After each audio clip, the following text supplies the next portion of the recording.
सोरो टाटा पावर कला कारनामा मुलिसिंग ग्रामर निरीह लोकंकु मिथ्या विद्युत चोरी मामलारे फसा जाउछि। आरटीआई रु मिलिछि चांचल्यकर तथ्य। सावधान ओडिशावासी, सावधान सोरोवासी। विद्युत सेवा जोगाइबा नारे टाटा पावर एबे साधारण जनतांकु शोषण करिबा आरंभ करिछि कि? मुलिसिंग ग्रामर निरीह लोकंकु मिथ्या विद्युत चोरी मामलारे फसाई किपरि मानसिक और आर्थिक निर्यातना दिया जाउछि ताहार एक चांचल्यकर तथ्य आरटीआई रु सामनाकु आसीछि।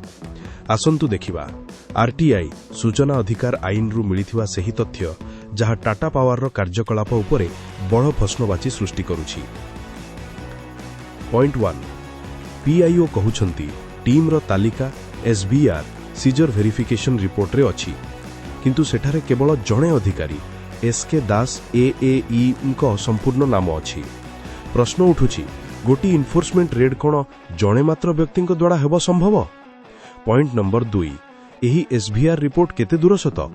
कारण एथिरे कोनोसी स्थानीय साक्षी स्वाक्षर नाही, बिना साक्षी रे रिपोर्ट प्रस्तुत करा जाइछि। पॉइंट नंबर 3 सबुठारु आश्चर्यर कथा विभाग पाखरे विद्युत चोरीर कोनोसी वीडियो फुटेज बा ठोस प्रमाण नाही। पॉइंट नंबर 4 चढ़ाऊ पाई जो गाड़ी व्यवहार होइथिला ताहार कोनोसी सरकारी रेकर्ड बा लॉग बुक नाही। तेबे एहा कोन एक बेआईन चढ़ाऊ नाही कि?